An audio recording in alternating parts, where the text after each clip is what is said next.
Παλάς με μια εξωστρέφεια, θα έλεγα, που το παρουσιάζεται. Αυτό έχει την αξία και εμείς δίνουμε μια άλλη υπεραξία μέσα από τις δημιουργίες που κάνουμε στις συνταγές. Λοιπόν, καταρχήν καλώς ήρθατε κιόλας και είναι τιμή για μας που είστε δίπλα μας. Έχετε τον λόγο, μιλάτε ελεύθερα το προϊόν σας, αν έχετε την καλοσύνη, γιατί θέλουμε, γιατί είναι online η παρουσίαση που κάνουμε, να τα έχουμε δίπλα σας. Τα προϊόντα είναι αυτά προς τα παιδιά, με γνωράσω καταρχήν. Καλή σας μέρα, καλή δεξαμενή να έχετε. Εδώ είμαστε. Ακριβώς εδώ, ναι. Ονομάζομαι Παντελής Μπλωνάς, έχουμε από τον πύργο Ηλίας, είμαι λόγος. Έχουμε την ποτοπία Μιλωνά, παραδοσιακή ποτοπία.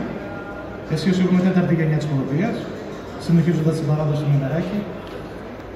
Παράγουμε αρχικά ούζο, τσίπουρο χωρίς γλυκάνισο και μια μεγάλη γκάμα σε λικέρ πάνω από 11 υποδικούς διαφορετικούς. Όλα τα προϊόντα είναι βραβευμένα σε εθνικούς και διεθνείς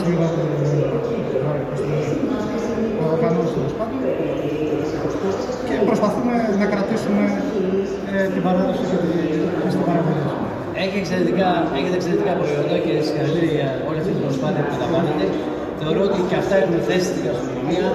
Είναι σαν ένα απεριτίφ στην αρχή, πώς ξεκινάμε την ημέρα μας ή το break, ας πούμε, μετά τις 12. Σίγουρα η μέτα, έτσι. Είναι πράσινο μήλο. Πράσινο μήλο, άρα παρασίτικα και εγώ, έτσι. Άρα αυτό θεωρώ ότι είναι εξαιρετικό για μένα. Έχει θέση μεγάλη στο κομμάτι της γαστρονομίας.